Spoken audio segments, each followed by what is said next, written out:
प्रधानमंत्री नरेंद्र मोदी आज दोपहर 1:45 बजे काशी पहुंचेंगे। यहीं से काशी और देश को 6,611.18 करोड़ की 23 विकास परियोजनाओं की सौगात देंगे। इनमें काशी की 380.13 करोड़ की परियोजनाओं का लोकार्पण और 2,874.17 करोड़ की परियोजनाओं का शिलान्यास शामिल है। सिगरा स्टेडियम के दूसरे और तीसरे चरण के निर्माण कार्यों का लोकार्पण भी होगा। इस स्टेडियम में 27 में से 22 ओलंपिक खेलों के लिए तैयारी, प्रशिक्षण और प्रतियोगिताओं के आयोजन की सुविधा है। पीएम मोदी रविवार को बाप्तपुर एयरपोर्ट पहुंचेंगे। यहां से हरिहरपुर स्थित आरजे शंकरा नेत्र चिकित्सालय का लोकार्पण करेंगे। देश भर में 24 घंटे के भीतर भारतीय विमानन कंपनियों की 30 से अधिक उड़ानों को बम से उड़ाने की धमकी मिलने के बाद अफरातफरी मच गई। इनमें Vistara, air India, Indigo, Akasa air, Vistara, SpiceJet, star air और एलायंस एयर की घरेलू व अंतर्राष्ट्रीय उड़ानें शामिल हैं। लगातार बढ़ रहे धमकियों को देखते हुए केंद्र सरकार इस मामले में सख्त होती हुई दिख रही है। हालांकि इन झूठी धमकियों से एयरलाइंस को भी करोड़ों के नुकसान का सामना करना पड़ता है। बता दें कि लगातार मिल रहे धमकियों के मद्देनजर गृह मंत्रालय ने हवाई अड्डों पर एहतियातन सतर्कता बढ़ा दी है। इसके साथ ही इन झूठी धमकियों की रिपोर्ट मांगी है। राजस्थान के धौलपुर जिले में शनिवार देर रात एक दर्दनाक सड़क हादसा हो गया। एक तेज रफ्तार स्लीपर कोच बस ने टेम्पो को टक्कर मार दी। हादसे में टेम्पो सवार 12 लोगों की मौत हो गई। ये सभी लोग एक भात कार्यक्रम में शामिल होकर लौट रहे थे। हादसे में जान गंवाने वालों में 8 बच्चों और 3 महिलाओं समेत 12 लोग शामिल हैं। हादसा इतना भयानक था कि घटनास्थल पर शव ही शव बिखर गए। मौके पर चीख पुकार मच गई। सूचना पर पहुंची पुलिस ने सभी शवों को बाड़ी राजकीय अस्पताल की मोर्चरी में रखवाया है।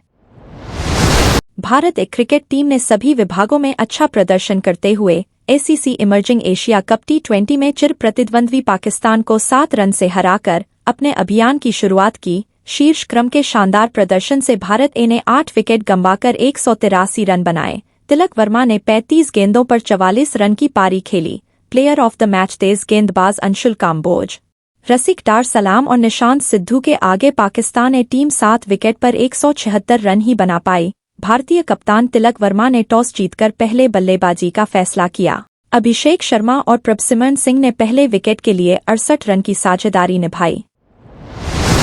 जॉर्जिया में चल रहे Batumi open Asian international wushu championship 2024 के सीनियर वीमेंस कैटेगरी में बिहार की बेटी ने देश का मान बढ़ाया है। मुजफ्फरपुर की अपराजिता मिश्रा ने वुशु में ईरान की खिलाड़ी को अंतिम राउंड तक कड़ी टक्कर दी। इस साल दुनिया भर के कई देशों ने हिस्सा लिया, जिसकी मेजबान जॉर्जिया कर रहा है। जॉर्जिया के अलावा भारत, ईरान, कजाकिस्तान, बुल्गारिया सहित कुल 9 देशों के खिलाड़ी शामिल हुए थे।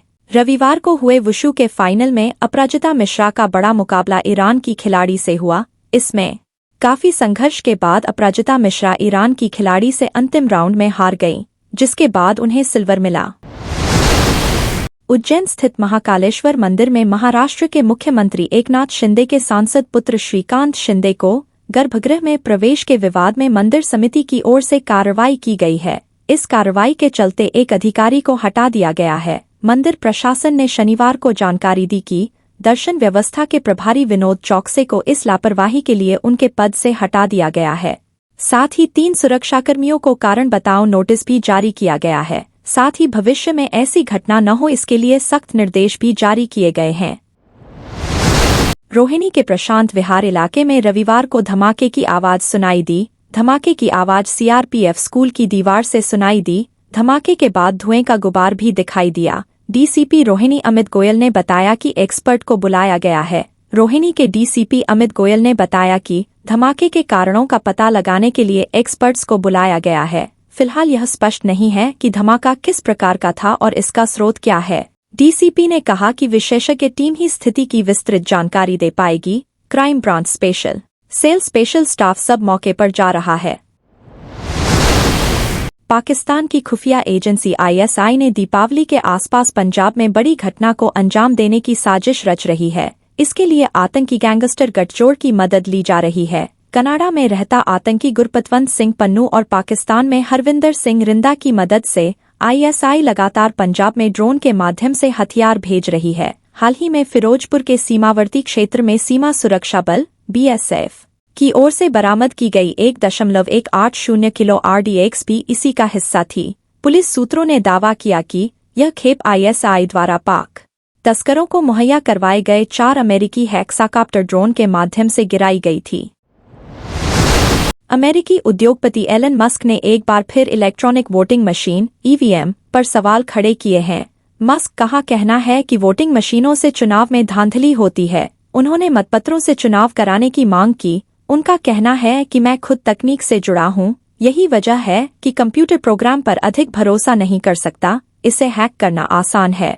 ABC न्यूज की रिपोर्ट के मुताबिक उद्यमी एलन मस्क ने पेंसिल्वेनिया के एक टाउन हॉल में वोटिंग मशीन की विश्वसनीयता पर सवाल उठाए। मस्क ने अपने संबोधन में डोमिनियन कंपनी की वोटिंग मशीनों को फिलाडेल्फिया और एरिजोना में रिपब्लिकन की हार से जोड़ा। गाजियाबाद नंदग्राम थाना क्षेत्र में अपने परिचित के यहां आई एक हरियाणवी गायिका से 2 लोगों ने दुष्कर्म का प्रयास किया। पीड़िता की शिकायत पर पुलिस ने देर रात केस दर्ज करते हुए एक आरोपित को पकड़ लिया है। मामला राजनगर एक्सटेंशन की एक सोसाइटी में शुक्रवार देर रात का है। पीड़िता का कहना है कि वह अपने एक परिचित के यहां 2 दिन से ठहरी हुई थी। वहीं स्थानीय युवक आकाश त्यागी एवं उसके साथ अन्य लोगों का आना जाना भी लगा हुआ था। शुक्रवार देर रात आकाश त्यागी ने अपने साथी के साथ उनके फ्लैट में आकर दुर्व्यवहार किया। विरोध करने पर दुष्कर्म करने का प्रयास किया।